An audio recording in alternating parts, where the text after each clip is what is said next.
Hi masters, నమస్తే అండి. మనం అతీశ ప్రజ్ఞావేదం అనే బుక్ చదువుకుంటున్నాం కదా. ఓషో గారు సప్త సూత్రాల మనోశిక్షణ, అందులో మూడో సూత్రం సాక్షిని వీక్షించండి. దానిలో పాయింట్స్ తెలుసుకుంటున్నాం కదండి. నిన్న ముందు రోజు క్లాస్లో ఏం చెప్పుకున్నాం? సన్యాసికి ఋషికి డిఫరెన్స్ ఏంటి అని చెప్పారు మనకి. సన్యాసి అంటే ఏంటి? చుట్టూ అందరూ తిరుగుతూ ఉంటారు, అందరూ మర్యాద కోసం పాకులాడుతూ ఉంటాడు సన్యాసి. కానీ ఋషి మాత్రం ఎవరికి దూరంగా ఉంటాడు. అతను ఏమనుకుంటాడో అదే చేస్తూ ఉంటాడు. అలాగే అందుకే అందరూ ఏంటంటే ఋషిని శిక్షార్హుడిగా చూస్తారు అని దీనికి ఎగ్జాంపుల్ గా కూడా ఏంటి ఋషినేమో జీసస్ ఋషిలాగా, అలాగే పోప్ ఏమో సన్యాసి అని ఎగ్జాంపుల్ కూడా చెప్పారు. ఈ రోజు ఇంకా ఏం చెప్తున్నారంటే ఇంకా ఇదే చెప్తున్నారండి. ఈ పాయింటే సన్యాసికి సౌశీల్యము, ఋషికి సంప్రజ్ఞత ఉంటున్నాయి. ఇంకా ఋషికి ఆ, ఈ సన్యాసికి డిఫరెన్స్ ఇంకా చెప్తున్నారండి. ఈ రెండింటికి మధ్య ఒక గొప్ప తేడా ఉంది. భూమి ఆకాశాల మధ్య ఉన్నంత అంతరం ఉంది. అంటే సన్యాసికిని ఋషికి భూమికి ఆకాశానికి ఉన్నంత తేడా ఉందని చెప్తున్నారండి. సన్యాసికి ఉన్న సౌశీల్యత బలవంతంగా విధింపబడిన ఓ పరమార్థం. ఇహంలో గౌరవ మర్యాదలు, పరంలో స్వర్గ సౌఖ్యాలు ఆశించి నిర్మింపబడుతున్న స్వభావం. అంటే సన్యాసికి సౌశీల్యత ఉందంటున్నారు కదండి. సౌశీల్యత అంటే ఏంటి? మంచి శీల్యం అంటే మంచి ప్రవర్తన. ఆ ప్రవర్తన ఏముంది? అదంతా బలవంతంగా, అంటే అది తెచ్చిపెట్టుకున్నాడు అంతే. ఆ సౌశీల్యత అన్నట్లు చెప్తున్నారండి. బలవంతంగా విధింపబడిన పరమార్థం అది. ఎందుకంటే ఇహంలో గౌరవ మర్యాదలు కావాలి. అందరిలోను గౌరవంగా ఉండాలి, మర్యాదలు కావాలి. అలాగే స్వర్గంలో నాకు స్వర్గ సుఖాలు కావాలి పైకెళ్ళిన తర్వాత అనే ఆలోచనతో నిర్మించుకున్నాడు ఆ స్వభావాన్ని, ఆ సౌశీల్యతని సన్యాసి. కానీ సంప్రజ్ఞతకు ఏ భవిష్యత్తు లేదు, ఏ పరమార్థము లేదు. ఋషికేమో సంప్రజ్ఞత ఉందంటున్నారు కదండి. అంటే ఏంటి? సంప్రజ్ఞ అంటే అతనికి ఒక మంచి జ్ఞానం అనేది ఉంది అతని దగ్గర. కానీ ఏ పరమార్థము లేదు, ఏ భవిష్యత్తు లేదు, ఏ ఉద్దేశ్యాలు లేవు. సంప్రజ్ఞతకు తనకు తానే స్వయంగా పరమానందమే. ఏముంటది ఆ సంప్రజ్ఞత ఉన్న ఆ ఋషులు? ఏముంటదంటే ఎప్పుడూ పరమానందం. ఎలాంటి స్థితిలో ఉన్నా, మంచి చెడులు, సుఖ దుఃఖాలు, చెడు ఏమున్నా సరే, వేడిగా ఉన్న, చల్లగా ఉన్న ప్రతి పరిస్థితిలోనూ అతను ప్రతి సంఘటనలో జరిగినప్పుడు కూడా ప్రతిదానికి ఆనందమే ఉంటది అతనికి. సంప్రజ్ఞత లక్ష్య సిద్ధి కోసం ఒక అవధి కాదు, స్వయంగా సంప్రజ్ఞతే ఒక అవధి. ఎరుక ఓ గమ్యానికి మార్గం కాదు, స్వయంగా తానే ఆ గమ్యం. నిత్య చైతన్యం దేనికోసమో చేస్తున్న ఓ సాధన కాదు, స్వయంగా తానే ఆ సిద్ధి. సన్యాసితో సహవాసం అనుకరించేవాడితే స్నేహమే. ఋషితో మీ సామీప్యత యథార్థంలో సహచర్యమే ప్రామాణికంగా ఉంటుంది. అంటే ఇక్కడ ఏం చెప్తున్నారంటే అండి, సన్యాసితో మనం సహచర్యం చేశామనుకోండి, అది మహా అయితే ఒక టీచర్ దగ్గర మనం నేర్చుకుంటాం. ఎలా అయితే టీచర్ దగ్గర ఉంటామో అలా అయితే ఉండొచ్చు. కానీ ఋషితో మనం దగ్గరగా, ఒక ఋషికి దగ్గరగా ఎప్పుడైతే ఉంటామో అది ఒక గురువుతో సహచర్యం చేసినట్లు అంటుందండి. మనం చూడండి, ఒక మంచి గురువుని ఎన్నుకోవాలని చెప్తారు కదా. మన జీవితంలో ఒక గురువు ఉంటే గురువు మనల్ని ఎన్నిటి నుంచో దాటించేస్తాడు అని చెప్తారు. అంటే మన మార్గాన్ని సులభతరం చేస్తాడని బాబా సచ్చరిత్రలో కూడా చెప్తూ ఉంటారు. మీకు ఒక గురువు తోడు ఉందంటే మనం ముళ్ళబాటను కూడా అన్నిటిని చక్కగా పూల బాటలాగా చేస్తాడు గురువు అని. అలాంటి మంచి గురువు అన్నమాట ఋషి.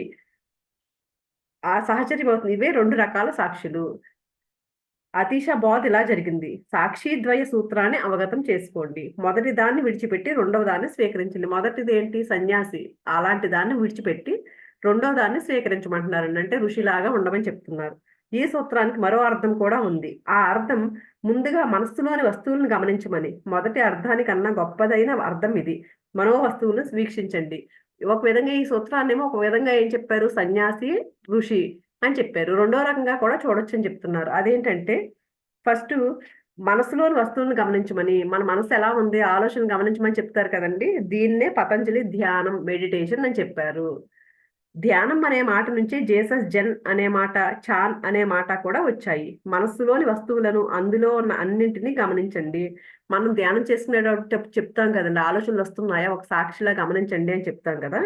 మీ ముందు జరుగుతున్న వాటన్నింటికి ఏ నిర్ధారణలు చేయకుండా, ఏ విలువలను ఆపాదించకుండా, ఏ తీర్పులు ఇవ్వకుండా, దేన్ని తోలనాడకుండా గమనించండి. అంటే మనం ధ్యానంలో కాకపోయినా మామూలుగా అయినా మన ముందు జరుగుతున్న ఏ విషయాన్నైనా సరే సాక్షిలాగా గమనించమంటున్నారండి. దాన్ని కామెంట్ చేయొద్దు, దేన్ని జడ్జ్ చేయొద్దు. ఏ విషయాన్ని అన్నిటిని సాక్షిలాగా గమనిస్తూ ఉండండి. ఏ ధ్యాన సృష్టి క్రమం ఇదే. ఏ ధ్యానమైనా సరే దాని క్రమం ఇదే అని చెప్తున్నారండి. అంటే రకరకాల ధ్యానాలున్నాయి కదా! ఏ ధ్యానం అయినా సరే ఇదే రకంగా ఉంటుంది. గమనికే ధ్యానాన్ని సృష్టిస్తుంది. ఎప్పుడైతే గమనిస్తూ ఉన్నామో అదే ధ్యానాన్ని సృష్టిస్తుందంటండి. సానుకూలతను ప్రతికూలతను ప్రదర్శించకుండా గమనించండి. అందుకని ఇది మంచి, ఇది చెడు, ఇది బాగుంది, ఇది బాలేదు, ఇలాంటివి ఏమి పెట్టకుండా గమనించమంటున్నారు. ధ్యాన సృష్టి క్రమం ఇదే. గమనికే ధ్యానాన్ని సృష్టిస్తుంది. తర్వాత సాక్షికి సాక్షిగా తయారవ్వండి. గమనిస్తున్న వాటిని గమనించడం ప్రారంభించండి. సమాధి సృష్టి క్రమం ఇదే. గమనించే వాడిని గమనిస్తే సమాధి స్థితి, సటోరీ స్థితి, పరమానంద స్థితి సృష్టించబడుతుంది. మొదటి ధ్యాన స్థితి రెండవ సమాధి స్థితికి దారి తీస్తుంది. ఇక్కడ ఏం చెప్తున్నారంటే ఫస్ట్ మనసును గమనించమంటున్నారండి. మనసు లోపల ఏం ఆలోచనలు వస్తున్నాయో అవన్నీ గమనించమంటున్నారు. అదే ధ్యానం అని చెప్తున్నారు. రెండో స్టేజ్ లో ఏం చేయమంటున్నారు? ఎప్పుడైతే ధ్యానం బాగా కుదిరింది, మనం చక్కగా గమనించగలుగుతున్నాం, అన్ని ఏం ఆలోచనలు రావట్లేదు, అది అప్పుడు రెండో స్టేజ్ లో ఏం చేయమంటున్నారంటే ఎవరైతే గమనిస్తున్నారో, అంటే మనం గమనిస్తున్నాం అంటే గమనించేవాడు వేరేగా ఉన్నాడు కదా, వాడిని గమనించమని చెప్తున్నారు. అది సమాధి అని చెప్తున్నారండి ఇక్కడ. అదే పరమానంద స్థితి. ఎప్పుడైతే మనం ఆ సమాధి స్థితిలోకి వెళ్ళామో అది పరమానంద స్థితి అంటండి. మొదటి ధ్యాన స్థితి రెండవ సమాధి స్థితికి దారి తీస్తుంది. ఎప్పుడైతే ధ్యానం మనం చక్కగా అలా గమనించడం, ఎప్పుడైతే సాక్షిగా ఎప్పుడైతే ఉన్నామో అప్పుడు రెండవ దిశకి దారి తీస్తుంది. అది రెండవ దశకు. మీ ఆలోచనలను గమనించడం ప్రారంభించండి. కానీ అక్కడే ఆగిపోకండి. మీ ఆలోచనలన్నీ మాయమైపోయినప్పుడు మీరు గమ్యాన్ని చేరుకున్నామని అనుకోకండి. ఇంకొక పని కూడా అప్పుడే జరగాలి. ఇంకొక అడుగు కూడా ముందుకు పడాలి. అదే ఆలోచనలు ఆగిపోయి నాకేం ఆలోచనలు రావట్లేదు ధ్యానంలో, నాకు బాగుంది అనుకుంటున్నాం కదండి, అక్కడ ఆగిపోవద్దు అని చెప్తున్నారండి. ఆలోచనలను గమనిస్తున్న సాక్షిని గమనించడం ప్రారంభించండి. సాక్షికి సాక్షి కండి, గమనికను గమనించండి. మరి ఏది అక్కడ మిగల ఉండదు. ఎప్పుడైతే మనం ఆ గమనించేవాడు ఎవరో దాన్ని గమనించమని చెప్తున్నారని గమనించినప్పుడు ఇంకా అక్కడ ఏది మిగిలి ఉండదంటండి. మీరు మాత్రమే అక్కడ ఉంటారు. ఎరుకను గురించిన ఎరుక హఠాత్తుగా మీకు కలిగిన వెంటనే ధ్యానం సమాధిగా పరివర్తనం చెందుతుంది. ఎవరు గమనిస్తున్నారు అనే దాన్ని ఎప్పుడైతే గమనించడం మొదలు పెట్టామో అప్పుడు మనకి సమాధిగా మారిపోతుందంటండి. అప్పటి వరకు ధ్యానం అన్నాను, ధ్యానం సమాధిగా మారిపోతుందంటండి. పతంజలి కూడా 8 సూత్రాల్లో చూడండి లాస్ట్ సమాధి వస్తుంది. యమ నియమం, ఆసనం, ప్రత్యాహారం, ప్రాణాయామం, ప్రత్యాహారం, ధ్యానం, తర్వాత ధ్యానం తర్వాత లాస్ట్ లో సమాధి వస్తుంది కదండి. మనస్సును గమనించినంత మాత్రాన ఆ మనస్సే మాయమైపోతుంది. గమనించేవాడిని గమనించినంత మాత్రాన ఆ రెండో సాక్షి విస్తరించి విశ్వాత్మగా తయారవుతాడు. మొదటిది అపసవ్యమైన మనస్సును వదిలించుకునే పద్ధతి. రెండవది పరాకాష్ఠ అయిన ప్రజ్ఞానంలో పూర్తిగా పరివేష్టించి ఉండగల సవ్యమైన పద్ధతి. అంటే ఫస్ట్ మనం ఆలోచనలు గమనించేటప్పుడు అది మన మనస్సుని అంటే లోపల శూన్యం చేసుకోవడానికి, లోపల ఆలోచనలతో అడ్డదిడ్డమైన ఆలోచనలతో కూడిన మనస్సుని సవ్య దిశలో పెట్టుకోవడానికి కూడింది ధ్యానం అది. కానీ రెండవది ప్రజ్ఞానం. ఆ జ్ఞానం ఎప్పుడైతే దానిలో ఎప్పుడైతే ఉన్నామో పూర్తిగా అప్పుడు అదే సవ్యమైన పద్ధతి. ఆ సంప్రజ్ఞతను మీరు దేవుడన్నా, నిర్మాణమన్నా మరేమైనా అంతా ఒక్కటే. అప్పుడే దేవుడు మనలోనే ఉన్నాడు దేవుడు అంటాం కదండి. ఎప్పుడైతే ఆ సమాధి స్థితికి చేరుకున్నామో అప్పుడు మనం దాన్ని గమనించగలుగుతాము. అదే దేవుడు అనేది ఏదైనా సరే అంతా ఒకటే అని చెప్తున్నారండి. ఇంకా రెండవ సూత్రం. ఇది ఫస్ట్ సూత్రం అయిపోయిందండి. ఇంక రెండవ సూత్రం చెప్తున్నారు ఇందులో. మూడో దానిలో రెండవ సూత్రం. సర్వదా ఒకానొక మానసిక ఆనంద ఆవరణం మీదే ఆధారపడి ఉండండి. అంటే ఎప్పుడు ఆనందం అనే ఆవరణ మీద ఆధారపడి ఉండమంటున్నారండి మనల్ని. మీరు ఆనందంగా ఉండకపోతే దాని అర్థం ఆనందంగా ఉండకుండా ఉండడానికి పనికొచ్చే చిట్కాలన్నింటినీ, ఉపాయాలన్నింటినీ మీరు నేర్చుకుని ఉన్నారని.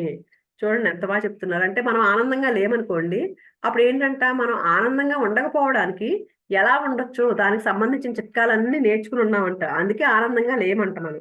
ఆనందంగా ఉండకపోవడం అన్నది మీ మానసిక ప్రవృత్తి ఆవరణం మీదే ఆధారపడి ఉంటుంది. ఎప్పుడూ సంతోషంగా ఉండలేని మనుషులు ఎందరో ఉన్నారు. ఎంతో మంది అంతే కదండీ. మనకున్నదాన్ని చూసుకోరు.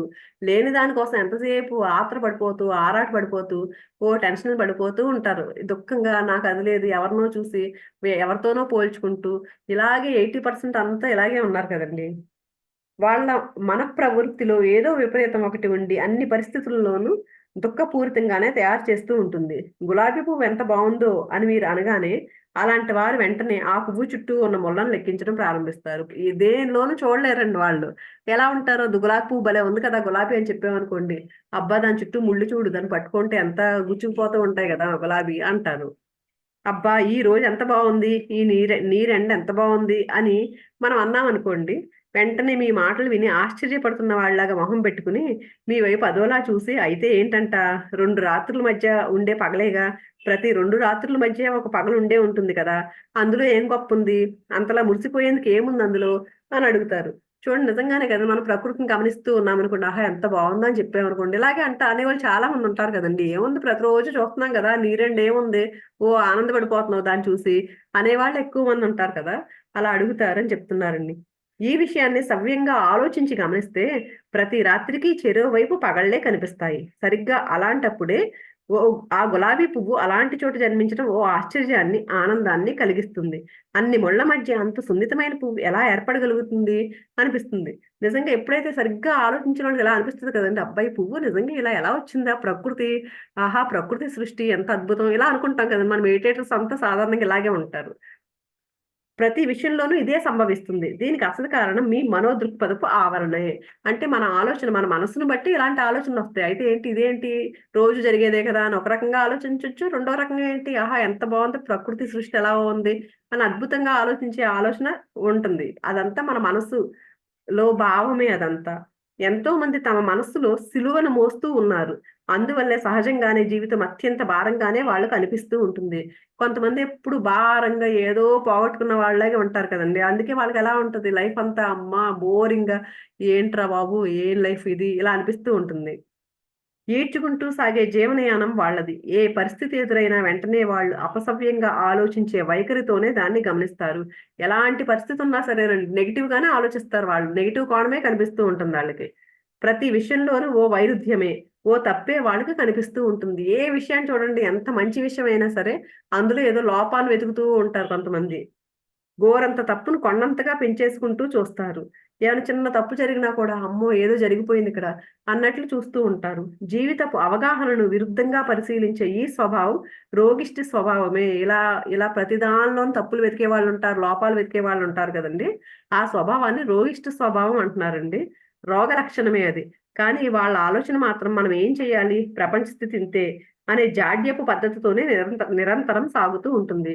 వాళ్ళేంటి ప్రతి దానిలోను తప్పులు వెతుకుతూ ఉంటారు. పైగా అంటారు, అమ్మ లోకం ఇలా ఉంది. లోకం ఇలాగే ఉంది ఎక్కడ చూసినా. ఇలా ప్రపంచం ఇలా ఉంది. ఇలా అలా అనుకుంటూ ఉంటారంటండి. ఇది నిజం కాదు. ప్రపంచ స్థితి ఇలా లేదు. ప్రపంచం ఎప్పుడూ తటస్థంగానే ఉంటోంది. అందులో ముళ్ళు ఉంటాయి, గులాబీలు ఉంటాయి. రాత్రులు ఉంటాయి, పగళ్ళు ఉంటాయి. ప్రపంచం పరిపూర్ణ తటస్థ స్థితిలోనే సమతుల్యంలో ఉంటోంది. అన్నీ అందులోనే అమరి ఉన్నాయి. మీరు ఎలా స్వీకరిస్తే అలాగే అది కనిపిస్తుంది. మీ దృక్పథపు బాధ్యత పూర్తిగా మీదే. తప్పుల్నే పరిశీలించే మీకు ప్రపంచమంతా ఓ పెద్ద తప్పుగానే కనిపిస్తూ ఉంటుంది. మీ అభిప్రాయాలకు అనుగుణ్యమైన ప్రపంచంలోనే మీ ఉనికి ఉంటుంది.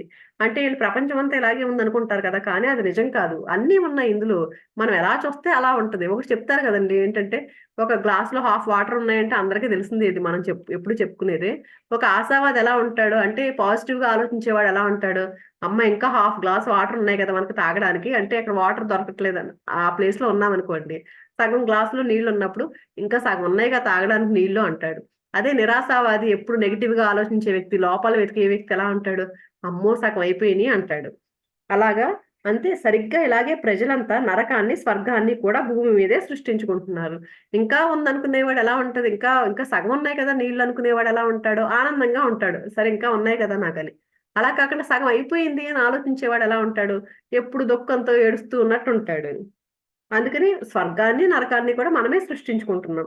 ఇలాంటి మనుషులున్న ఈ భూమి మీదే ఒక బుద్ధుడు కూడా జీవించి ఉండగలిగాడు అన్న విషయము నిరంతరం ఓ స్వర్గంలోనే ఆయన ఉండగలిగాడు అనే విషయము నమ్మకస్ నమ్మశక్యం కాని వాస్తవమే. ఇప్పుడు ఇలాంటి మనుషుల మధ్య ఈ భూమి మీదే మీరు ఉంటున్న ఓ నరకంలోనే ఉంటున్నారు. మరి బుద్ధుడులాంటి మహనీయుడు కూడా ఇలాంటి వ్యక్తుల మధ్య ఇక్కడే ఉన్నాడు కదండీ! అంటే ఒక స్వర్గతుల్యంగా భావించి ఇక్కడే ఉన్నాడు ఆయన కూడా. ఇక్కడ 2 అవకాశాలున్నాయి.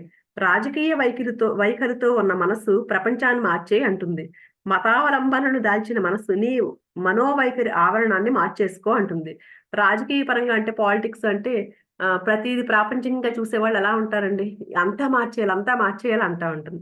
కానీ మత మతావలంబన ఆహ్, దాల్చిన మనస్సు ఎలా ఉంటుందంట, నీ మనసులో నీ ఆలోచనను మార్చుకో, నీ పద్ధతి మార్చుకో నీ మనసులో అని చెప్తూ ఉంటుందంటండి. మతము, రాజకీయము 2 పరస్పర విరుద్ధ స్థితుల్లో ఉంటాయి. మతము, విజ్ఞానము కలిసి ఉండే ఒక రోజు రాగల అవకాశం ఉంది. శీఘ్రంగానో, ఆలస్యంగానో మతము, విజ్ఞానము కలుసుకునే రోజు రావడం తథ్యం. ఎందుకంటే వాటి పద్ధతి క్రమం ఒక్కటిగానే ఉంటోంది కనుక. వాటి పోలికలు ఒక్కలాగే ఉన్నాయి కనుక. వ్యతిరేక దిశల్లో మతము విజ్ఞానము సాగుతూ ఉండొచ్చు. విజ్ఞానం బాహ్య పరిశీలన మార్గంలో నడుస్తుంటే మతం అంతః పరిశీలన సాగిస్తూ ఉంటుంది. కానీ ఆ బాహ్య పరిశీలన వైఖరి స్వభావం రెండింటిలోనూ ఒక్కటే. దృక్పథపు తీరు రెండింటికి ఒకటే. అంటే మతము రాజకీయము మాత్రం రెండు వేరు వేరు పరిస్థితుల్లో ఉన్నాయి. కానీ మతము విజ్ఞానం మాత్రం ఒకే పరిస్థితుల్లో ఉన్నాయి. ఎప్పుడో ఒకప్పుడు అవి కలుస్తాయి అంటున్నారు. ఎందుకంటే విజ్ఞానం అంటే ఏంటి, మన బాహ్య పరిస్థితులు బాహ్యం గురించి నేర్చుకుంటూ ఉంటుంది. కానీ మతం అనేది లోపల లోపల జరిగే పరిశీలన, మన లోపల జరిగే పరిశీలన కలిగి ఉంటుంది. అందుకని ఎప్పుడైతే ఈ రెండు స్వభావంలో ఒకేలా ఉన్నాయి కాబట్టి ఇవి రెండు కలిసే అవకాశం ఉంది అని చెప్తున్నారు మతము విజ్ఞానము. కానీ మతము రాజకీయము ఈ రెండు కలిసే రోజు వస్తుందని, ఆ అవకాశం ఉందని నాకు అనిపించట్లేదు. ఎందుకంటే అవి రెండు విరుద్ధంగా ఉన్నాయి కదా. రాజకీయం నేను మార్చేయాలన్నట్లు అలా ఉంది, మతం వేరేగా ఉంది కాబట్టి ఇవి రెండు కలవకపోవచ్చు అంటున్నారు. రాజకీయం ఎప్పుడు ప్రపంచం తప్పుకోనే ఉంటుంది అనుకుంటూ సంఘ వ్యవస్థను, ఆర్థిక వ్యవస్థను దాన్ని దీన్ని సంస్కరిస్తే బాగుంటుందని అనుకుంటూనే ఉంటుంది రాజకీయం. మతం ఎప్పుడు ప్రపంచం అప్పటికి ఇప్పటికీ అలాగే ఉంటుందని, కేవలం ఒక్కదాన్నే సంస్కరించగలగడం సాధ్యమని, ఆ సంస్కరణ మీ మనో ప్రవృత్తికే, మీ మనో ఆవరణకే జరగాలని బోధిస్తూ ఉంటుంది. రాజకీయం ఎలా ఉంటుందండి, ఎంతసేపు వాళ్ళ మారాలి, వీళ్ళ మారాలి, సంఘం మారాలి, అది ఇది అనుకుంటూ ఉంటుంది. కానీ మతం ఎలా అంటుంది, ఏదైనా సరే మారాలంటే అది ఫస్ట్ నీలోనే జరగాలి అని చెప్తూ ఉంటుంది మతం. సర్వదా ఒకానొక మానసిక ఆనంద ఆవరణం మీదే ఆధారపడి ఉండండి. అదే ఈ పాయింట్ చెప్తున్నారు. మీ జీవితానికి ఒక మౌలిక ధర్మంగా దీన్ని మీరు స్వీకరించండి. ఈ పాయింట్‌ని ఇదే ధర్మంలాగా స్వీకరించమని చెప్తున్నారు. ఒక వైరుధ్యం మీకు ఎదురైనప్పుడల్లా ఒక సవ్యతను అందులోనే గమనించే ప్రయత్నం చేయండి. ఏదైనా ఒక నెగెటివ్ మన జీవితంలో ఏదైనా మనకి ఇష్టం లేని సంఘటన ఏదైనా సంభవించిందనుకోండి, అందులో ఒక ఆనందాన్ని వెతుకునే ప్రయత్నం చేయమంటున్నారు. తప్పకుండా ఏదో ఒకటి మీకు అక్కడ కనిపించి తీరుతుంది. ఆ అపసవ్యంలో ఓ సవ్యాన్ని గమనించే కళలో ప్రావీణ్యాన్ని పొందగలిగిన రోజు మహదానందంతో మీరు నర్తిస్తారు. ఎప్పుడైనా మనకి అస్సలు ఇష్టం లేని సంఘటన ఒకటి జరిగిందనుకోండి జీవితంలో, అప్పుడు ఏమనుకోవాలి, ఏమైనా మన మంచికే అని ఎప్పుడైతే అనుకున్నామో, అందులో కూడా పాజిటివ్‌ని ఎప్పుడైతే చూడగలిగామో, అప్పుడు మన జీవితం అంటండి ఆనందంగా మహదానందంతో మనం డాన్స్ చేస్తూ ఉంటామంట ఆ టైంలో. ఎప్పుడైతే మనం అలా మన జీవితాన్ని మార్చుకున్న రోజు, మనకి నెగెటివ్ సిట్యుయేషన్స్ ఏమైనా జరిగిన టైంలో అందులో ఉన్న ఒక పాజిటివ్ కోణాన్ని ఎప్పుడైతే చూడగలుగుతామో, ఖచ్చితంగా మనం పరమానందంతో ఎప్పుడూ ఉంటాము. ఈ ప్రయత్నాన్ని చేసి చూడండి. ఈ నవ్య జీవన దృక్పథాన్ని అభ్యసించే ప్రయత్నం చేసి చూడండి. ఆ ఆశావాదిలాగే ఆలోచనలు చేయండి. నిరాశావాదిగా తయారవ్వకండి. నిరాశావాది తన చుట్టూ ఓ నరకాన్ని సృష్టించుకుని అందులోనే జీవిస్తూ ఉంటాడు. మీరు సృష్టించుకున్న ప్రపంచంలోనే మీరు జీవిస్తూ ఉంటారు. అందుకని ఇందాక మనం చెప్పుకున్నట్లు ఆశావాదిలాగే ఉండండి. ఎంతసేపు నాకు అది లేదు, ఇది లేదు అని నిరాశగా ఇంతే ఉంది, ఇది ఎలాగ నా జీవితం ఏమైపోతుంది, ఇలాంటి నరకంలో బతకొద్దు మీరు. ఆశావాదిలాగే ఉండండి. ఎందుకంటే మీరు ఎలాంటి జీవితాన్ని సృష్టించుకుంటే అందులోనే మీరు జీవిస్తూ ఉంటారు కాబట్టి అని చెప్తున్నారండి. ఉన్నది ఒక్క ప్రపంచం కాదు అనే విషయాన్ని చెప్తూ ఉంచుకోండి. ఈ భూమి మీద ఎన్ని మనస్సులు ఉన్నాయో అన్ని ప్రపంచాలు ఉన్నాయి. అంతే కదండీ! ప్రతి ఒక్కరిలోనూ ఒక ప్రపంచం ఉంది. మన భూమి మీద ఎంతమంది మనుషులుంటే అన్ని ప్రపంచాలు ఉన్నాయని చెప్తున్నారండి. నా ప్రపంచంలో నేనుంటాను. మీ ప్రపంచంలో మీరుంటారు. ఈ ప్రపంచాలన్నీ విభిన్నాలే కాకుండా ఒకదానిలో మరొకటి అంతర్లీనంగా అల్లుకుపోకుండానే విడివిడిగానే ఉంటున్నాయి. ఈ ప్రపంచాలన్నీ వేటికవి ప్రత్యేకంగానే ఉంటున్నాయి. ఒక్కో ప్రపంచం విభిన్న తరాల్లో విభిన్నంగానే ఉంటుంది. అంతే కదండీ! ఎవ్వరు ఒకళ్ళు వేరే వాళ్ళలాగా ఉండరు కదా! అందుకని అందరూ వేరు వేరు ప్రపంచాల్లో విభిన్నంగానే ఉంటున్నారు. తన శిష్యులందరూ ఒక ఆనంద ఆవరణ ఉన్న మనస్సుతోనే జీవించాలి అనే మౌలిక ధర్మాన్ని అతీష నిశ్చయించి బోధిస్తున్నాడు. అందుకని అతీష ఇక్కడ ఏం చెప్తున్నారండి, ఒక ఆనంద ఆవరణలోనే ఉండాలి నా శిష్యులందరూ. అంటే ఒక స్వర్గంలోనే, అంటే స్వర్గం అంటే ఏంటి, మనం ఆనందంగా ఉంటే అదే స్వర్గం అని చెప్తున్నారు కదండీ! అందుకని మనం ఎప్పుడు ఆశావాదిలాగా ఆనందంగా ఆనంద ఆవరణలోనే ఉండాలని కోరుకుంటున్నారంట. అలాంటి మనఃప్రవృత్తి వల్ల ప్రతి అవకాశాన్ని మీ అభివృద్ధికి ఓ పరీక్షగా మీరు మలుచుకోవచ్చు. మనం ధ్యానంలో చూడండి, ఏదొచ్చినా సరే నాకు పరీక్ష అని అనుకోవాలని చెప్తారు గదండీ! ఎప్పుడైతే మనకు అలా మనసులో అలాంటి భావన ఎప్పుడైతే ఉందో, అప్పుడు ప్రతి అవకాశాన్ని, ఏ అవకాశం వచ్చినా సరే దాన్ని మన అభివృద్ధికి బాటలు వేసుకునేలాగా మనం మార్చుకోగలుగుతామంటండి దాన్ని. ఉదాహరణకు ఎవరైనా మిమ్మల్ని అనుమానించారు అనుకుందాం. అవతల వాడు మిమ్మల్ని అవమానిస్తున్నాడన్న విషయం అత్యంత స్పష్టంగా మీకు కనిపిస్తూ ఉంటుంది. ఎవరైనా మనల్ని అవమానించారనుకోండి, అందరికి తెలుస్తూనే ఉంటుంది చాలా స్పష్టంగా, కావాలనే మనల్ని అవమానిస్తున్నాడని. అలాంటప్పుడు ఒక ఆనంద ఆవరణ మనసులో ఏర్పడడం ఎలా సాధ్యం? అంతే కదండీ! ఆ టైంలో ఎవరో బాగా అవమానిస్తున్నాడని మనల్ని, ఆ టైంలో ఆనందంగా ఉండమంటే అది సాధ్యమేనా అసలు? వాస్తవంలో అది సంభవమే. నిజమే, అభ్యాసంతో దాన్ని సాధించుకోవచ్చు. చాలా కష్టమే అది. అస్ కానీ దాన్ని ప్రాక్టీస్ చేస్తే దాన్ని సాధించుకోవచ్చు. ఎవరైనా అవమానిస్తున్నా సరే మనం చక్కగా దాన్ని తీసుకోకుండా ఉండగలుగుతాం. ఎప్పుడూ ప్రాక్టీస్ చేయడం వల్ల. ఒక బుద్ధుడిని అవమానించి చూడండి మీకే అర్థమవుతుంది. అని ఇక్కడ గౌతమ్ బుద్ధుడి గురించి చెప్తున్నారండి. అంటే ఇలా ఉండడం సాధ్యమేనా? ఎవరైనా అవమానించినప్పుడు కూడా దాన్ని తీసుకోకుండా ఆహ్, ఉండడం సంభవమేనా అని గౌతమ్ బుద్ధుడి గురించి చెప్తున్నారు. ఒక రోజంటండి ఒక గ్రామం పక్క నుంచి వెళ్తూ ఉన్నారంటండి ఆయన. ఆ గ్రామంలో వాళ్ళెవ్వరికీ బుద్ధుడంటే ఇష్టం లేదంట. అసలు గౌరవం లేదంట. ఆయన బోధిస్తున్నదేంటంటే వాళ్ళెవ్వరికీ అర్థం కాలేదంట. ఈ బుద్ధుడితో పోలిస్తే మిగతా ప్రపంచం ఎప్పుడూ ప్రారంభ దశలోనే ఉన్నట్లు, హీనంగానే, మూర్ఖంగానే ఉన్నట్లు కనిపిస్తుంది. ఆ గ్రామపు జనం అంతా బుద్ధుడిని అవమానించారంటండి. ఎందుకంటే ఈయనంటే అసలు ఇష్టం లేదు. ఈయన చెప్పేదంటే ఎవ్వరికి అర్థం కావట్లేదు. ఏంటో చెప్తున్నాడు అందరిని పాడు చేస్తున్నాడు అన్న టైప్‌లో అందరూ అనంటండి ఆయన్ని బాగా అవమానించారంటండి. అందరి మాటల్ని బుద్ధుడు ఆహ్, మౌనంగానే ఉన్నాడంట. ఏమీ మాట్లాడలేదంటండి వాళ్ళందరూ అవమానిస్తుంటే. తర్వాత మీరు అనాల్సిందంతా అయిపోయిందా? అయిపోయి ఉంటే గనక నేను సెలవు తీసుకుంటాను. ఎందుకంటే నేను ఇంకొక ఊరికి వెళ్ళాలి. అక్కడ జనం నా కోసం ఎదురు చూస్తూ ఉంటారు. మీరింకా ఏమైనా అనాల్సింది మిగిలుంటే మళ్ళీ రేపొద్దున నేనిక్కడికి తిరిగొస్తాను. అప్పుడు మీరు మీ పని పూర్తి చేయొచ్చు అని చెప్పాడంటండి కూల్‌గా. మొత్తం అందరూ అనేవన్నీ, అనే మాటలన్నీ అనేసి అంతా అవమానించడం అయిపోయిన తర్వాత, "అయిపోయిందా? నేను రేపు మళ్ళీ ఇంకేముందంటే గనక నేను రేపు మళ్ళీ వస్తాను. ఎందుకంటే ఇప్పుడు నాకు వేరే ఊర్లో పనుందని" కూల్‌గా చెప్పాడంటండి ఈయన. ఆ జనంలో ఒక అతను ఇలా అరిచాడంట గట్టిగా. "నేను అన్నదేమి నీకు ఇనిపించట్లేదా? మేమంతా నిన్ను తిడుతూ ఉన్నాం మేము. అవమానిస్తూ ఉన్నాము. ఎన్నో బూతు మాటలను కూడా మాట్లాడాం మేము. మాకొచ్చిన తిట్లన్నీ తిడుతున్నాము" అని అని అన్నాడంటండి ఒక అతను. అంటే చూడండి మనం ఎవరైనా తీసుకున్నారనుకోండి, ఎవరైనా మనల్ని తిట్టారనుకోండి, మనం రెస్పాండ్ అయితే ఆళ్ళింకా రెచ్చిపోతారు. ఇంకా తిడుతూ ఉంటారు. అలా కాకుండా మనం ఏమి మాట్లాడకపోతే ఆళ్ళకింకా కోపమొచ్చేస్తా ఉంటది. అలాగే ఒక అతనికి కోపమొచ్చి "అసలేంటి నీకు వినపడిందా మేమనేదేమైనా? మేమెన్ని తిట్లు తిట్టాం నిన్ను" అంటే అప్పుడు బుద్ధుడు నవ్వి ఏమన్నాడంటండి, "ఈ మాటలు అనాల్సిన సమయం ఎప్పుడో మించిపోయింది. 10 సంవత్సరాల క్రితం ఆ మాటలు మీరనుంటే బావుండేది. అప్పుడు నేను మీలాంటి మనస్థితిలోనే మీరెలాంటి ఇప్పుడు ఇలాంటి స్థితిలో ఉన్నారో, అలాంటి స్థితిలోనే ఉన్నాను 10 సంవత్సరాల క్రితం. ఆ టైంలో అనుంటే గనక నేను మీకు తగిన విధంగా జవాబిచ్చేవాడిని. కానీ ఇప్పుడు మీ మాటలన్నీ నాకు కరుణకు పరీక్ష. అంటే ఈయన బుద్ధుడిగా మారకముందు మామూలుగానే అప్పుడు రాజకుమారుడి కింద ఉండేవాడు కదండీ! యువరాజు కదండీ అప్పట్లో. అప్పుడు ఈయన 10 సంవత్సరాల క్రితం అనుంటే గనక మీరు, మీ తిట్లకి నేను సమాధానం చెప్పేవాడిని. కానీ ఇప్పుడు నేను మారిపోయాను. అంత నా కరుణకు పరీక్ష ఇది. మీరు తిట్టారు కదా! దానికి నేను ఎలా రియాక్ట్ అవుతున్నానా అనే దానికి నాకు పరీక్ష ఇది. నా ధ్యానానికి ప్రేరకాలుగా మాత్రమే ఉంటున్నాయి. ఈ సదవకాశాన్ని నాకు కల్పించినందుకు థాంక్ యూ అని చెప్పాడంటండి. నా అంతరంగంలో ఏదైనా అంటే ఇది నాకు పరీక్ష. ఎందుకంటే నా లోపల ఏదైనా అపసవ్య స్థితి. అంటే ఇలా దానికి ఏమన్నా రెస్పాండ్ అయిపోతున్నానా? ఎవరైనా తిట్టారంటే దాన్ని తీసుకుంటున్నానా? అది పరీక్ష చేయడానికి నాకు మీరు నాకొచ్చింది నాకిది పరీక్ష. నన్ను శోధించేందుకు పనికొస్తున్న ప్రేరణలుగా మాత్రమే మీ దోషణలన్నీ ప్రస్తుతానికి నాకు పనికొస్తున్నాయి. మీరు తిట్టే తిట్లన్నీ నాకు ఒక పరీక్షలాగా నేనెలా ఉంటున్నాను అనే దానికి నాకు పనికొచ్చాయి. మిత్రులారా, నా మదిలో ఏ వికారము లేదు అనే విషయాన్ని ఇప్పుడు నేను సంతోషంగా చెప్పగలను. ఎందుకు ఈయనేం తీసుకోలేదు కదా! అన్ని తిట్లు తిడుతున్నా సరే, బూతులు కూడా తిట్టారంటండి. తిట్టినా కూడా ఈయనేమీ తీసుకోలేదు కాబట్టి ఈయన ఆనందంగా చెప్తున్నారండి. నా మనసులో ఎలాంటి వికారము లేదు. నేను ఖచ్చితంగా చెప్పగలను.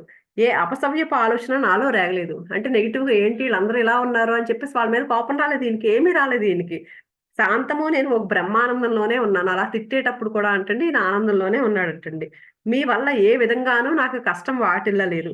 ఇంత గొప్ప అవకాశాన్ని మీరు నాకు అందించినందుకు నేను పరమానంద భరితుడినై ఉన్నాను. మీ అంత మంచివాళ్ళు మరొక చెట్టు లేరు అని చెప్పాడంటండి బుద్ధుడు. ఈ విధంగానే ప్రతి పరిస్థితిని మీరు వినియోగించుకోవాలి. ఎలా అయితే బుద్ధుడు అలాంటి స్థితిని కూడా నాకు పరీక్ష ఇదని ఎలా అయితే ఉన్నాడో, మీరు కూడా ప్రతి దాన్ని అలా ఉపయోగించుకోవాలి. ప్రతి దానిలో ఒక పాజిటివ్ కోణాన్ని వెతుక్కోండి. వాళ్ళు తిట్టారు. తిట్టినప్పుడు ఓహో! నేను రెస్పాండ్ అవ్వలేదు కదా! నాకు కోపం రాలేదు కదా! నేను చాలా బాగున్నాను. అలా అనుకోవాలి. ఆయన బుద్ధుడు అనుకున్నట్టు మనం కూడా అనుకోవాలంటండి. ఈ విధంగానే ప్రతి సన్యాసి అపసవ్యమైన అవకాశాలను సద్వినియోగం చేసుకొని, అవగాహనను, ధ్యానాన్ని, ప్రేమను, కరుణను పెంపొందించుకోవాలి. ఎప్పుడైతే మనం ఇలాంటి దాన్ని పెంపొందించుకుంటామో అప్పుడే మనకి కరుణ, ప్రేమ ఇవన్నీ మనం నేర్చుకున్నట్టు. ఈ ఆనంద మానసిక ఆవరణ మీలో ఏర్పడిన వెంటనే, మీ జీవిత దృక్పథం మీలో కలిగిన వెంటనే సమస్త విశ్వము ఓ సవ్య రీతిలో ప్రవర్తించడాన్ని గమనించి మీరు చకితులవుతారు.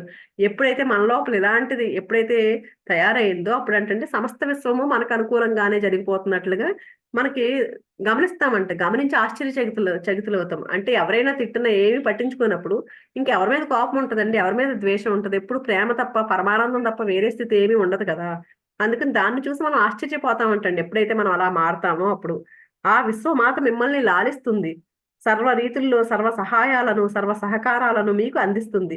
ఓ ఆప్తమిత్రుడిలాగా తయారవుతుంది. ఎప్పుడైతే మనం మనం అలా ఉంటామో యూనివర్స్ మనకంటండి ప్రతి దానికి ఒక ఫ్రెండ్ లాగా సహకరిస్తూ, సహాయం చేస్తూ ఉంటుందంటండి. దేవుడిని తెలుసుకోవడం అంటే దీన్ని తెలుసుకోవడమే. దేవుడిని తెలుసుకోండి, మీలో ఉన్న దేవుడిని తెలుసుకోండి అంటే వేరే ఏమీ కాదు. దేవుడిని తెలుసుకోవడం అంటే దీన్ని తెలుసుకోవడమే అంటండి. విశ్వం మిమ్మల్ని మాతృదేవతలా లాలిస్తుందని, ప్రాణమిత్రుడిగా తయారవుతుందని తెలుసుకోవడమే దేవుడిని తెలుసుకోవడం అంటే. మరే దేవుడు ఎక్కడా లేడు. ఈ ఎరుకే ఆ దైవం. ఈ సంప్రజ్ఞతే ఆ దైవత్వం. కేవలం ఈ ఎరుకే, ఈ నిశిత దర్శనమే విశ్వం మిమ్మల్ని ప్రేమిస్తుందని తెలుసుకోవడమే, రక్షిస్తోంది అని గ్రహించడమే, సర్వ విధాలా సహకరిస్తోందని గమనించగలగడమే, అన్ని ఆశీర్వాదాలను ప్రకటిస్తున్నదనే అవగాహనే, విశ్వం మీ పట్ల కృతజ్ఞతను చాటుతుందన్న విషయాన్ని అర్థం చేసుకోవడమే, ఆ విశ్వం కంటే మీరు అన్యులు కారు అన్న ఎరుకే, విశ్వానికి అపరిచితులు కారు అన్న ఎరుకే, విశ్వమే మీ గృహమన్న ఎరుకే ఆ దైవం. దైవం అంటే వేరే ఏమీ కాదు. మీలో ఏదైతే ఇది ఉందో ఆ ఎరుకే, ఆ ఎరుకే, ఆ ఎరుకే మిమ్మల్ని మీరు మీరు విశ్వానికి వేరే కాదు. మీరు విశ్వం వేరు కాదు. ఆ గృహమే అనేది ఆ ఎరుక మనం తెచ్చుకోమంటున్నారు. ఆ ఎరుకే దైవము అని చెప్తున్నారండి. విశ్వమే నా నివాసం అని గ్రహించగలగడమే దైవాన్ని తెలుసుకోవడం అంటే. ఇదే ఇక మూడవ సూత్రం. ఆ 2 సూత్రాలు అయిపోయినాయండి ఇప్పుడు. మూడవ సూత్రం ఏంటంటే, ఒకవేళ మీ ధ్యాస తప్పినా మీరు ఆ ఇతరుల్లో అయినా సంలగ్నం కాగలిగితే ఆ పని మానసిక శిక్షణే అవుతుంది. అంటే ఒకవేళ ఆళ్ళెవరో మనం తిట్టారండి. అప్పుడు మనం దాన్ని చాలా కష్టంగా ఉంది మనకి. అప్పుడు అది కూడా దానిలో లగ్నం కాగలిగితే అది కూడా ఒక మానసిక శిక్షణే అనంటండి. మనసుకు శిక్షణేనంట అది కూడా. నిజమే. కొన్ని సార్లు మీ ధ్యాస తప్పిపోతూనే ఉంటుంది. మీరింకా పూర్తిగా బుద్ధుళ్ళు కాలేదు కదా! అంతే కదండీ. ఆయన బుద్ధుడయిపోయాడు కాబట్టి అలా తీసుకోగలిగాడు. మనం తీసుకోలేం కదా ఇంకా. అందుకని కాబట్టి కొన్ని సార్లు ధ్యాస మళ్ళిపోతూ ఉంటుంది. మరి కొన్ని సార్లు అపసవ్యమైన ఆలోచనలు మిమ్మల్ని బలంగా కిందకి లాగేస్తూ ఉంటాయి. నెగెటివ్ థాట్స్ వస్తూ ఉంటాయి కదండీ! అవి మనల్ని కిందకి లాగేస్తూ ఉంటాయి. మీ పాత అలవాట్లు కొన్ని మిమ్మల్ని పీల్చి పిప్పి చేస్తూ ఉంటాయి. ఓ దైన్య స్థితికి మీరు దిగజారిపోయి ఉంటారు. ఓ చీకటి నీడ మీ మీద పడిపోయి ఉంటుంది. సూర్యరశ్మితో వెలుగుతోన్న శిఖరాగ్రం కనుమరుగైపోతుంది. ఓ చీకటి లోయలోకి మీరు పడిపోయి ఉంటారు. ఒక్కొక్కసారి ఇలా జరుగుతూ ఉంటుంది కదండీ! ఎప్పుడూ ఒకేలా ఉండలేం కదా! అందుకని కొన్ని కొన్ని సార్లు ఇలా కిందకి పడిపోతూ ఉంటారు.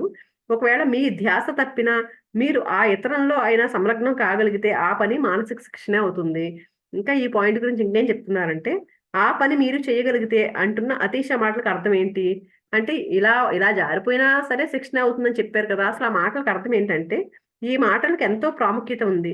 మీ పరధ్యానంతో కూడా మీరు చైతన్యంతోనే ఉండగలిగితే, ఓ అపసవ్య స్థితి ఉచ్చులో చిక్కుకుపోయామన్న స్మృతి మీలో కలుగుతూ ఉంటే అది కూడా ధ్యానమేనని, అప్పటికి అది కూడా ఒక మానసిక శిక్షణేనని, అభివృద్ధి పదంలోనే మీరు సాగుతున్నారని అర్థం.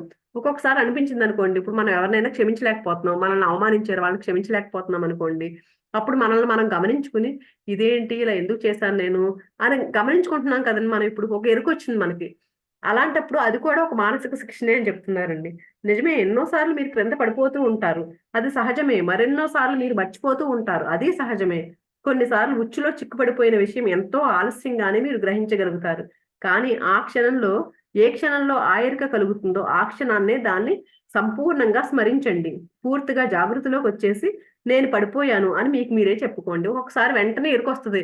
ఎవరినైనా ఏమైనా అనేసామనుకోండి, అదేంటి ఇలా ఎందుకన్నానా నేను అని వెంటనే ఎరుకొచ్చేస్తది. కొన్ని కొన్ని సార్లేంటి ఆ సిట్యుయేషన్ అంతా అయిపోయి మనం చేసేదంతా చేసేసి లాస్ట్‌లో అయ్యో! ఇలా ఎందుకు చేశానని బాధపడుతూ ఉంటాం కదండీ. అంటే అప్పుడు ఎరుకొచ్చిందనమాట మనకి. అప్పుడు నేను పడిపోయాను అని మనకు మనమే చెప్పుకోమంటున్నారు. తర్వాత భేదాన్ని గమనించండి.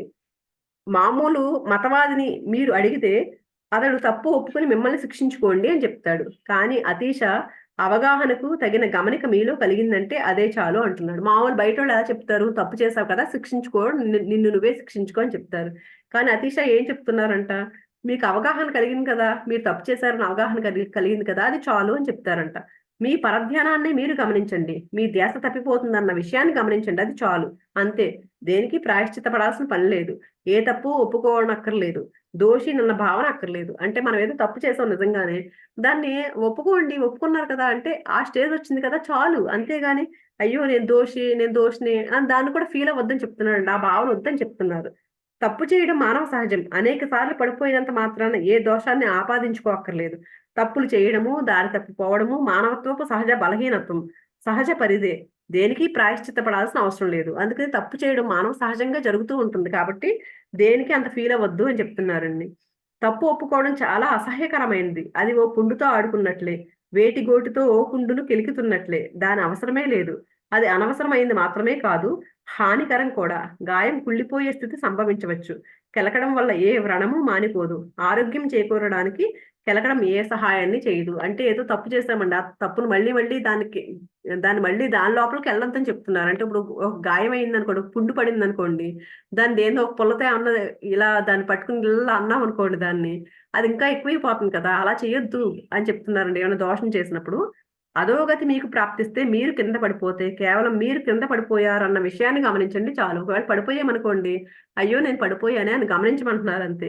ఏ దోషాన్ని నెత్తికెత్తుకోవాల్సిన అవసరం లేదు. ఏ క్షమాపణలు కోరాల్సిన అవసరం లేదు. ఎక్కడికో వెళ్లి ఎవరికో చెప్పుకుని తప్పు ఒప్పుకోవాల్సిన అగత్యం ఏమీ లేనే లేదు. తప్పు చేశాము అన్న స్మృతి మీలో రేగితే అంతే చాలు. అలా కలిగిన అవగాహనే మీ ఎరుక ఎక్కువయ్యేందుకు సహాయం చేస్తుంది. ఎప్పుడైతే ఒకసారి ఆ అవగాహన వచ్చిందనుకోండి, అయ్యో! తప్పు చేశానే అని మనకి ఆ ఎరుకతో ఉంటే గనక రెండోసారి అది చేయకుండా ఉంటాము.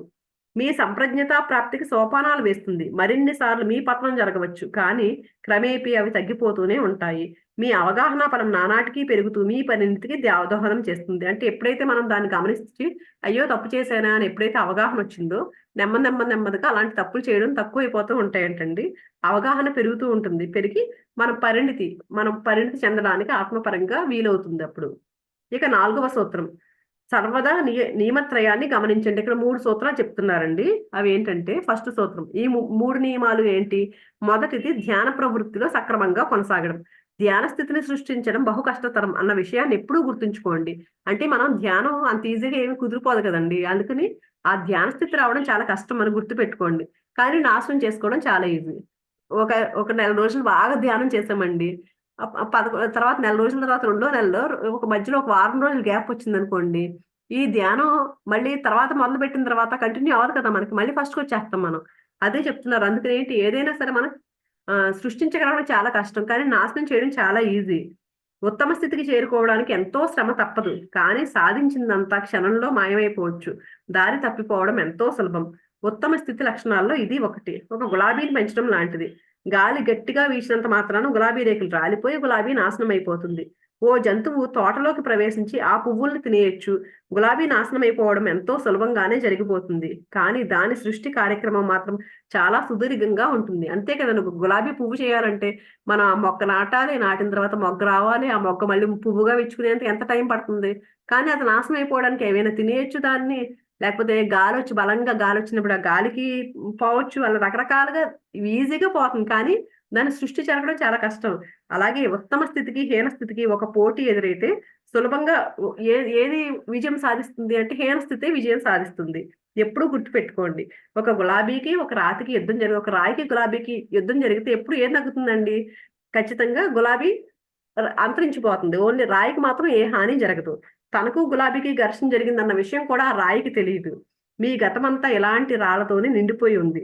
ఓ సంప్రజ్ఞత అనే గులాబీని మీలో మీరు సృష్టించాలి అనుకున్నప్పుడు మీలో ఉన్న పాత అలవాట్లు అనే రాళ్ల వల్ల, యాంత్రిక చేష్టల వల్ల ఆ గులాబీ నాశనమైపోవడానికి వెయ్యిన్నొక్క అవకాశాలు తయారవుతాయి. అంటే మీలో ఒక సంప్రజ్ఞత అంటే జ్ఞానం నేర్చుకుంటున్నామనుకోండి. కానీ గత కాలంలో ఉన్నాయి కదా! మనం అన్నీ చేసుకున్నాం. రాళ్ళు లాంటియంటే కొన్ని అలవాట్లు ఇవన్నీ ఉన్నాయి కదా! అవన్నీ ఏంటంటే మనం మళ్ళీ పాత దారిలోకెళ్ళిపోవడానికి వెయ్యిన్నొక్క అవకాశాలు నాశనం అయిపోవడానికి ఆ గులాబీ సంప్రజ్ఞత మన జ్ఞానం అనే గులాబీ మనలో విచ్చుకుందండి.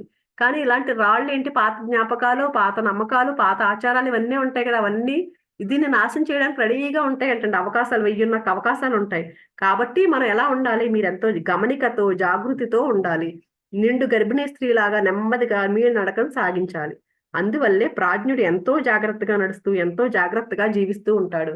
అందుకని ప్రతి జాగ్రత్తగా ఉండమని చెప్తున్నారండి. ఎంత జాగ్రత్తగా ఉండాలి మీ నడిచే నడక గాని ప్రతీదీ గర్భిణీ స్త్రీ ఎంత జాగ్రత్తగా నడుస్తుందో అంత జాగ్రత్తగా ఉండాలి. మరి ఆ ధ్యానం అవిచ్ఛిన్నంగా, సక్రమంగా నియమం ప్రకారం సాగుతూ ఉండాలి. ఓ రోజు కాసేపు కూర్చుని ధ్యానం చేసి, ఆ తర్వాత కొన్ని రోజులు దాని సంగతి పట్టించుకోకుండా మర్చిపోవడం, మళ్ళీ ఇంకో రోజు మరి కాసేపు ధ్యానం చేయడం ఇలా కుదరదు. అంటే అందుకని ధ్యానం ఏం చేయాలో ఒకసారి మానేసామనుకోండి, మళ్ళీ కుదరడానికి చాలా టైం పడుతుంది మళ్ళీ ఆ స్టేజ్‌లోకి రావడానికి. అందుకని నియమం ప్రకారం ఖచ్చితంగా ధ్యానం చేయాలి. అందుకని కొన్ని రోజులు మానేసి, కొన్ని రోజులు చేయడం అలా చేయొద్దు. నిద్ర ఎంత సజావుగా సాగుతూ ఉంటుందో, ఆహారం తీసుకోవడం ఎంత సక్రమంగా సాగుతుంటుందో, అలాగే పరిశ్రమ చేయడం ఎంత సక్రమంగా సాగుతూ ఉంటుందో, శ్వాస ఎంత సక్రమంగా సాగుతూ ఉంటుందో, అంత సక్రమంగానే మీ ధ్యానం కూడా సాగుతూ ఉండాలి. ఎప్పుడు, ఎప్పుడు మానకుండా మన ఆహారం ప్రతిరోజు చేసే పనులు ఎలా చేసుకుంటున్నామో మానకుండా, అలాగే ధ్యానం ప్రతిరోజు మర్చిపోకుండా చేయమని చెప్తున్నారండి. అప్పుడే దైవత్వం తన వైభవ దర్శనానికి మహాద్వారాన్ని తెరుస్తుంది. ఇంకొక 5 మినిట్స్ అండి. 2 పాయింట్స్ అయిపోతాయి. ఈ విధంగా ధ్యానాన్ని క్రమం తప్పకుండా చేయాలి అనేది మొదటి నియమం. అంటే మానకుండా చేయాలి. ఎప్పుడైతే మానుతామో తర్వాత దాన్ని ఆహ్, తగ్గిపోతుంది కదా! అందుకని చెప్పేసి ధ్యాన సాధన చేసే టైము మధ్యలో మానేసామంటే తప్పిపోతుందని చెప్పేసి అందుకని ధ్యాన సాధన మానకుండా చేయమని చెప్తున్నారండి. ఇంక రెండవ విషయం ఏంటి? అనవసరమైన విషయాల మీద ధ్యాసతో ప్రొద్దుపుచ్చకండి. వెర్రి తిరుగుళ్ళు కట్టిపెట్టండి. అనవసరపు విషయాల మీద ధ్యాసతో లక్షలాది మంది కాలహరణం చేసేసుకుంటున్నారు. కానీ దౌర్భాగ్యం ఏమిటంటే అవన్నీ అనవసరమైన విషయాలే అన్న విషయం వారికి అర్థం రాకుండా పోతూ ఉండడమే. మరేం చెయ్యాలైతే అని కూడా అడుగుతూ ఉంటారు. మంచి విషయాల గురించి వాళ్ళకి ఏమాత్రం తెలియడం లేదు. అంతే కదా! చాలా మంది ప్రాపంచికతలో చిక్కుకుని పనికిరాని విషయాల కోసం ఏంటో పక్కనోళ్ళ గురించి మాట్లాడుకోవడం, ఇవే తప్ప అవసరమైన విషయాలు ఏమీ ఉండవు అక్కడ మాట్లాడుకునేది. పనికొచ్చేది మనకి ఏది ఉండదు. అందుకని చాలా మంది ఇలాగే ఉంటున్నారు. అనేక మంది తీరికగా పేకాడుకుంటూ ఉంటారు. "ఏం చేస్తున్నారు మీరు?" అని వాళ్ళని అడిగి చూడండి. "పొద్దుపోయేందుకు ఆడుకుంటున్నామని" చెప్తారు. అంటే ఆళ్ళు బోలెడంత టైం ఉంటది. టైమ్ పాస్ కోసం ఆడుకుంటున్నామని చెప్తారు. కాలహరణం కోసమా? కాలమే జీవితం. జీవితాన్నే హరించుకుంటున్నారని అర్థం. అంటే టైమ్ పాస్ కోసం ఆడుకుంటున్నారు ఈళ్ళు. వీళ్ళ జీవితాన్నే నాశనం చేసేసుకుంటున్నారని. గతించిపోయిన కాలం మళ్ళీ ఎప్పటికి తిరిగి రానే రాదు. గతం గతః. బుద్ధుడిలాగా తయారవ్వాలనుకుంటున్న వాళ్ళంతా పనికిరాని విషయాల మీద ఆసక్తిని వదిలిపెట్టేసుకుని, ఆ శక్తినంతా పనికొచ్చే విషయాల కోసం వాడుకోవాలి. రెండో పాయింట్ అండి ఇది. ఒక్కసారి మీ జీవితాన్ని పరీక్షించి చూసుకోండి. ఎందుకు అన్ని అనవసర విషయాల్లో మీరు తలదూరుస్తున్నారు? ఏం సాధించడం కోసం? ఎంతకాలం నుంచి ఇలా జరుగుతోంది? దానివల్ల ఏం జరిగింది మీకు? ఈ మూర్ఖ వైఖరిని ఈ జీవితాంతము కొనసాగిద్దాం అనుకుంటున్నారా? మనల్ని ప్రశ్నిస్తున్నారండి వీళ్ళు. అంటే మీరు ఈ అనవసర విషయాల్లో జోక్యం చేసుకుంటున్నారా మీరు అని. ఇంతవరకు జరిగింది చాలు. మీ మూర్ఖత్వాన్ని గమనించి చూడండి. దాని గురించి ధ్యానించండి. అవసరమైన మాటలనే మాట్లాడండి. అవసరమైన పనులనే చేయండి. ఆవశ్యకమైన పుస్తకాలనే చదవండి. అందువల్ల ఎంతో కాలము, ఎంతో శక్తి పొదుపవుతుంది.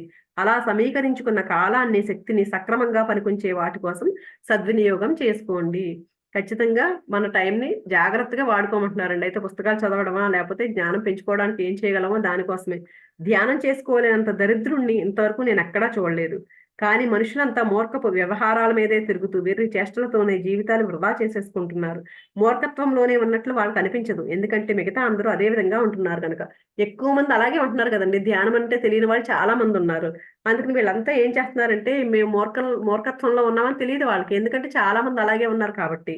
కానీ సత్యాన్వేషి మాత్రం సతతం నిరంతర గమనికతోనే జీవించాలి. మీ చేతలను గమనించి చూడండి. మీ జీవితాన్ని ఎలా గడుపుతున్నారో పరీక్షించి చూసుకోండి. ఎందుకంటే సంప్రజ్ఞత అనే గులాబీలను పెంచుకోవాలని సంకల్పిస్తే, ఆ ప్రయత్నానికి ఎంత శక్తి కావాలి? నిండు జలాశయం లాంటి శక్తి కావాలి. సర్వోత్కృష్టమైన వాటిని పొందాలంటే అత్యధిక శక్తి అత్యంత ఆవశ్యకం. ఐహికేచ్ఛల కోసమే మీ శక్తంతా వృధా అయిపోతే, పరమావధిని మీరు ఎప్పటికీ ప్రాప్తించుకోలేరు. సెకండ్ పాయింట్ అండి ఇది. అందుకని ఏం చెప్తున్నారండి, అలా వేస్ట్ పనులు చేసేలాగా మీరుండొద్దు. మీరు నిరంతర సత్యాన్వేషి అయితే కనుక ఎరుకుతో ఉండండి. ప్రతి పనిని ఎరుకుతో గమనించి చూసుకోండి. మీరేం చేస్తున్నారు? మీ టైంని ఎలా చేసుకుంటున్నారు? మీకెంతో శక్తి కావాలి. మన లోపల గులాబీని ప్రతిష్ఠించుకోవాలి కదా! ఆ జ్ఞానం అనే గులాబీని ప్రతిష్ఠించుకోవాలంటే ఎంతో శక్తి కావాలి. ఆ శక్తి కావాలంటే మనకి అత్ ఆహ్, ఈ ప్రాపంచిక విషయాల మీద శక్తి వృధా చేయొద్దని చెప్తున్నాను. ప్రాపంచికంగా అనవసరమైన మాటలు మాట్లాడడం, అనవసరంగా టైం వేస్ట్ చేసుకోవడం ఇలాంటివేమీ చేయొద్దు. మీ శక్తి వృధా అయిపోతుందని సెకండ్ పాయింట్ చెప్తున్నారండి. మూడవ పాయింట్ ఇంకా.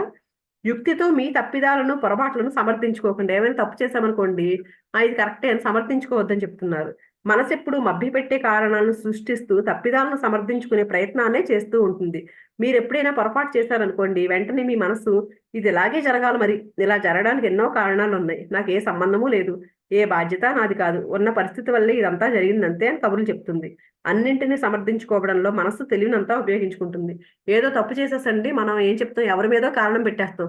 నాదేం లేదు, అలా జరిగిపోయింది, ఏం చేయను. కొంతమంది చూడండి, నిజంగా మెడిటేటర్స్ కూడా చేసేవన్నీ చేసేస్తే సరే ఆ యూనివర్సే చేసింది నాతో, నేనేం చేయను అంటారు. అందుకని ఇలా కాదు, బాధ్యత ఎప్పుడు పొరపాటు చేశారనుకోండి, అందుకని ఇలాగే ఏదో కారణం ఉంది, ఏదో కారణాలు చెప్తూ ఉంటారు, కానీ పొరపాటును ఒప్పుకోండి అని చెప్తున్నారండి. కారణాలను వెతుక్కుని మీ తప్పిదాలను సమర్థించుకునే ప్రయత్నాలను ఎప్పుడూ చేయకండి. అలా సమర్థించుకుంటే ఆ తప్పులకు రక్షణ కల్పిస్తున్నట్లే అవుతుంది. ఆ తప్పులు మళ్ళీ మళ్ళీ జరుగుతాయి. కాబట్టి సమర్థించుకునే కార్యక్రమాలను తక్షణం సృజించండి. అందుకని ఎప్పుడు సమర్థించుకోవద్దు. తప్పులు చేసినప్పుడు తప్పు చేశానని ఒప్పుకోవాలంటండి మనం. ఆ సమర్థనలన్నింటినీ వెంటనే ఆపేయండి. కారణాలను ఆలోచించడం ఓ విషయమైతే, సమర్థించుకోవడం తద్విరుద్ధమైన మరో విషయం. ఓ సదాశయం కోసం చేసే ఆలోచన మంచిదే. కానీ ఎంత మంచి పనికైనా సమర్థించుకోవడం కోసం చేసే ఆలోచనలన్నీ తక్షణం వర్జించాలి. సహేతుకంగా సమర్థించే ఆలోచనలను ఎప్పుడూ చేయకూడదు. సమర్థించుకునే కార్యక్రమాలన్నీ మీరు మొదలు పెట్టగానే విషయం వెంటనే మీకు తెలిసిపోతుంది. కల్లబొల్లి కారణాలను వల్లించి మిగిలిన వాళ్ళందరినీ మీరు మోసగించవచ్చు. కానీ మిమ్మల్ని మీరు ఎప్పటికీ మోసం చేసుకోలేరు. అంతే కదండి! ఎవరినైనా మోసం చేయగలం మనం. ఇది అలా చేశాను, అందుకు చేశాను, ఎందుకు చేశానని కారణాలు చెప్పేస్తాం ఏమైనా తప్పు చేసినప్పుడు. కానీ ప్రతి ఒక్కరిని మోసం చేయొచ్చు. కానీ మిమ్మల్ని మీరు మోసం చేసుకోలేరు. అధోగతి పాలైన విషయం సుస్పష్టంగా మీకు అర్థమవుతూనే ఉంటుంది. సమర్థించుకుని ఏ తప్పు జరగలేదని మిమ్మల్ని మీరు నమ్మించుకునే కాలక్షేపం వదిలిపెట్టి, మీ శక్తినంతా చైతన్యపూరితమైన గమనించే చర్య కోసమే వెచ్చించండి. అందుకని సాక్షిలాగా ఇది అసలు ఈ పాయింటే అది కదండీ! అందుకని గమనించమని చెప్తున్నారు. తప్పులు మేము సరిదిద్దుకోవాలి, నేను తప్పు చేయలేదని సమర్థించుకోకుండా గమనించుకోండి మిమ్మల్ని మీరు. ఈ అన్ని నియమాలు మీలోని శక్తిని వృధాగా పోకుండా అడ్డుకట్ట కట్టేందుకే మీకు సహాయపడుతున్నాయని గ్రహించండి.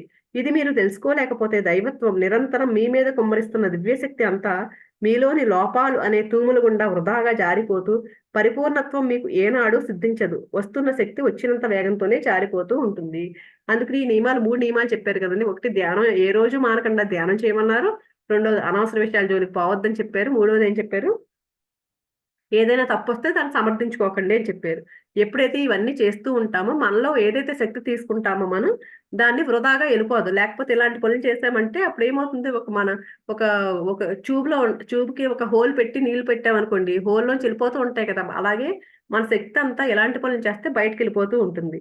అందుకని చెప్పేసి మనం దైవత్వం కావాలి అంటే గనక, మనం ఈ పరిపూర్ణత్వం కావాలి, దైవత్వంతో ఉండాలి అనుకుంటే గనక, ఈ వస్తున్న శక్తిని అంతా కాపాడుకోవాలి. ఇలాంటి మనం జాగ్రత్తగా ప్రతి నిమిషం ఎరుకుతూ ఉంటూ, ఈ శక్తిని కాపాడుకుంటూ ఉండమని చెప్తున్నారండి ఈ పాయింట్‌లో. మిగిలింది రేపు చెప్పుకుందాం. థాంక్ యూ సో మచ్ అండి.